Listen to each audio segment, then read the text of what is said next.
मित्रों नमस्कार, जय हिंद। कैसे हैं आप लोग?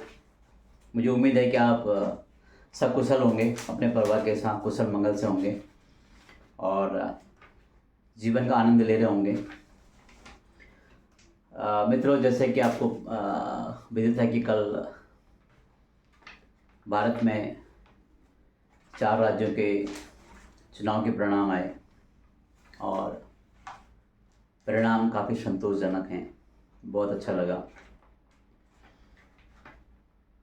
इन चुनाव से इनमें एक विशेषता देखी मैंने। एक बहुत अच्छा मैं विश्लेषण करना चाहता हूँ इन चुनावों के बारे में कि ये जीत एक विशेष दल की नहीं हुई है, बल्कि जीत उस मतदाता की हुई है जो अपने को मत देकर खुद जीता है। और जब वो खुद जीता है, खुद के मत को देकर, तो इससे बड़ी बात क्या हो सकती है? नंबर एक। दूसरे नंबर में इस चुनाव की एक विशेष बात ये रही कि विश्वास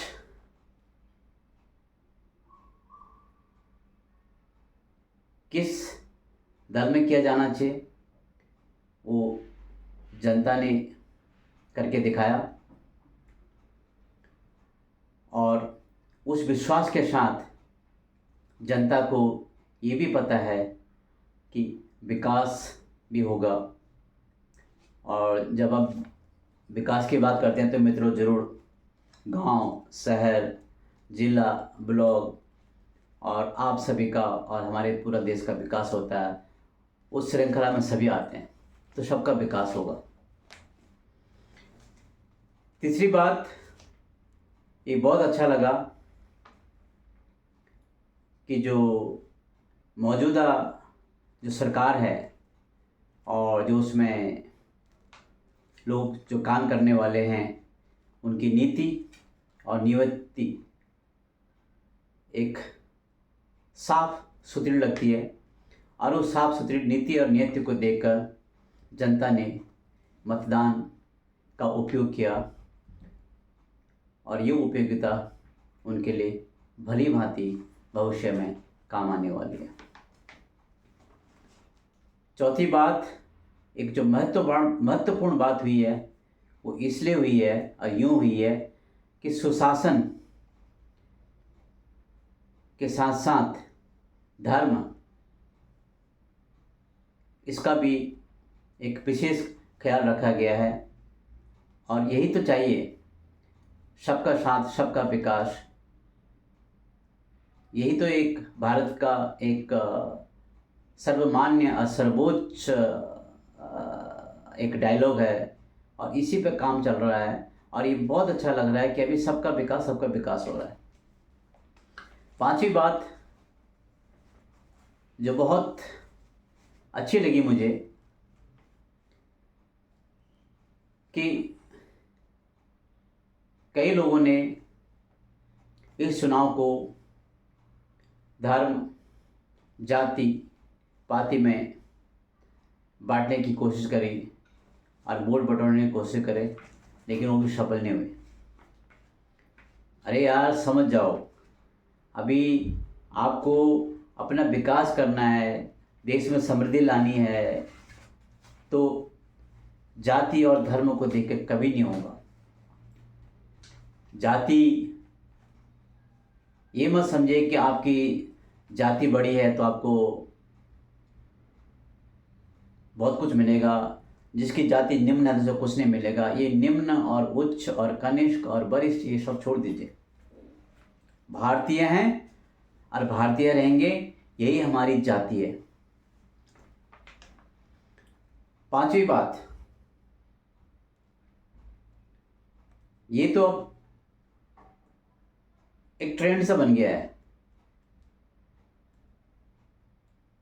पहले क्या कहते हैं, एक ऐड आता था ना, पहले इस्तेमाल करो फिर विश्वास करो। तो हुआ ऐसे था, पहले इस्तेमाल किया था, 70 साल देश ने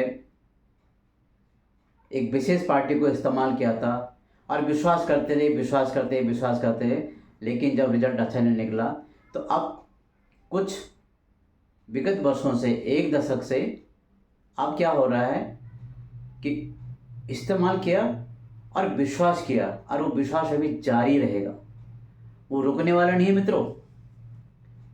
इससे बड़ी जीत नहीं हो सकती है। जीत आपकी हुई है, देश की जनता की हुई है। जो भी जीते हैं, हारे हैं, ये तो जीत और हार जीवन में चलता ही रहेगा। लेकिन जो जीते हैं, मैं उनसे ये विनती करना चाहता हूँ कि आपके अंदर अहंकार का भाव न भरे, आपके अंदर कुछ ऐसी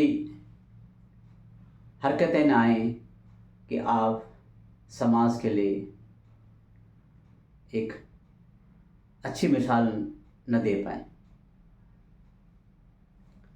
छठी बात, बहुत अच्छा लगा और बधाई देता हूँ चारों राज्यों में उन प्रत्याशियों को जिन्होंने जीत हासिल की है। जो भी हो, जिस भी दल से हो, आपको जिताया गया है, तो आप अपने क्षेत्र में, अपने समाज के लिए, अपने गांव के लिए, अपने शहर के लिए, अपने प्रदेश के लिए जी जान से लगे रहें, निस्वार्थ भाव से सेवा करें। ये सबसे बड़ी बात रहेगी आपके लिए, और यही आपके लिए चुनौती है। आप भूल जाइए कि आप किस पार्टी से हैं, आपकी पार्टी से कितने जीते, नहीं। आप ये समझ के चलिए, आपको जिताया गया है तो आपके प्रदेश के, आपके क्षेत्र के लोगों ने जिताया है। आप में विश्वास है कि आप उनके लिए कुछ करोगे, तो आप कीजिए। और यही तो है, सरकार की पहचान कहाँ से होती है? चीज़ों और व्यवस्था से। अगर आप अच्छी व्यवस्था अपने प्रदेश के लोगों को, अपने देश और अपने गांव के, अपने जिला के लोगों को देंगे, तो आप ही को तो लोग चुनेंगे। और आप में से कई लोग कई बार चुन के आए होंगे, इस पार्टी में से, उस पार्टी में से, लेकिन अपना जो निस्वार्थ सेवा का भाव है वो मत छोड़ना। मैं फिर कह रहा हूँ, आप किसी भी पार्टी से हो, किसी भी पार्टी से हो, आप जीते हैं तो आप में विश्वास रखा है आपके जनता ने आपके लिए, तो उनकी वोट का आपको रिटर्न तो देना ही होगा। मित्रों, कभी कभी सोचता हूं, काश जो आज का भारत है और जो आज के भारत को जो चलाने वाले जो लोग हैं, जिनका इसमें सहयोग है, काश ये 70 साल पहले हमको मिल गए होते, तो आज भारत बहुत आगे होता। आज हम गरीब नहीं होते, और आज हमें अमूमन जो भाषणों में सुनाया देता है कि गरीबों का भला करेंगे, गरीब मर रहे हैं, ये गरीब शब्द कतई नहीं होता अगर 70 साल पहले हमें सुशासन और इसी प्रकार से डेवलपमेंट करने वाली सरकार मिल जाती। तो ऐसा कभी नहीं।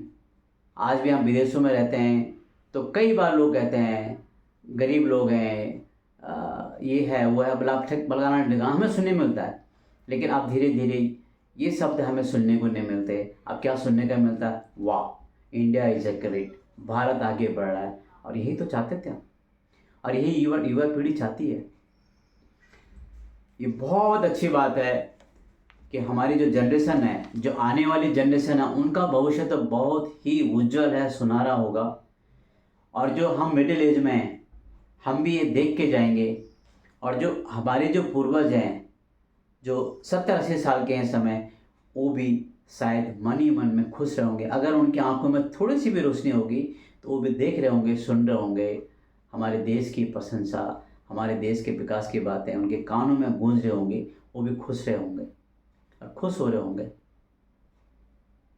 एक बहुत ही महत्वपूर्ण बात मैंने इस चुनाव में देखा और सुना भी, और मैंने कल एक वीडियो भी रिलीज़ किया था इसी सिलसिले में, देखिए भाई साहब, आभासी दुनिया में मत जिए।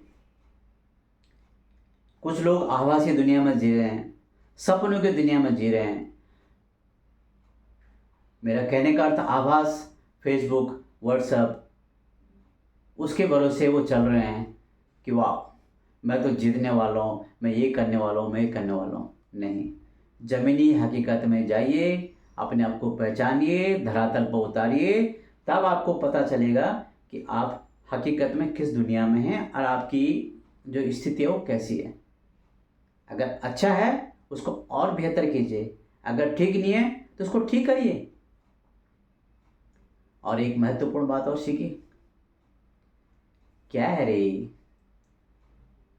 इस जबान से अच्छे शब्द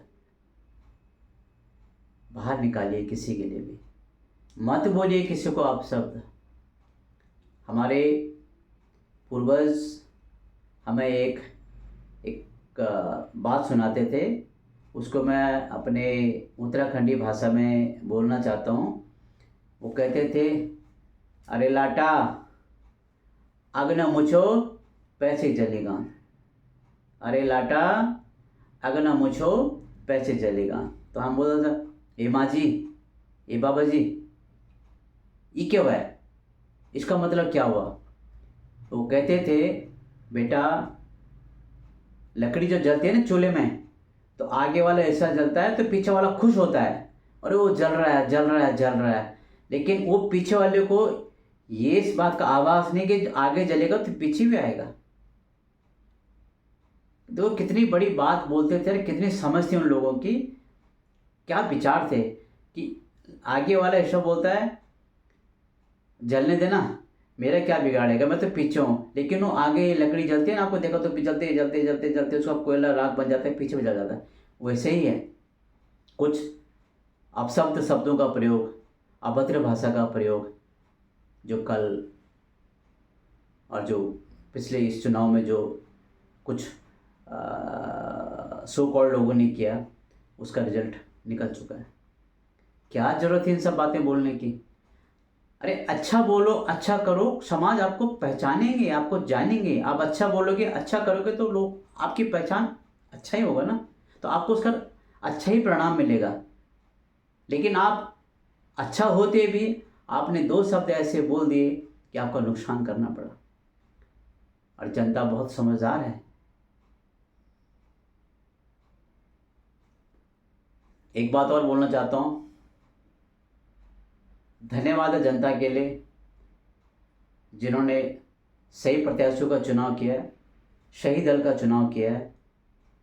वो अपने लिए किया, उन्होंने देश के लिए, समाज के लिए किया है, और सभी को उनका सहयोग करना चाहिए। और जो सहयोग जनता दे रही है वो सहयोग उन प्रत्याशियों को भी, उस दल को भी अपने देश के लिए करना चाहिए।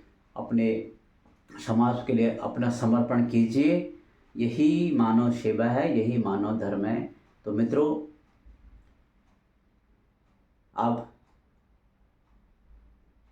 2024 का आम चुनाव आने वाले हैं। सभी उस श्रृंखला में जुड़ जाइए और आने वाले अगले 5 साल के लिए अपने देश को एक दृढ़ विश्वास वाला, अति शक्तिशाली, निस्वार्थ सेवा और इत्यादि इत्यादि का सरकार का चुनाव कीजिए, ताकि हमारा देश आगे बढ़े, आप भी बढ़े, हम भी बढ़ें। और इससे बड़ी बात क्या हो सकती है। तो मित्रों, आज की जो मेरे विचार हैं, मैं यहीं पे इन्हीं के साथ अपने शब्दों पर विराम लगाता हूँ। आपको फिर मिलते हैं अगले बार। नमस्कार, जय हिंद।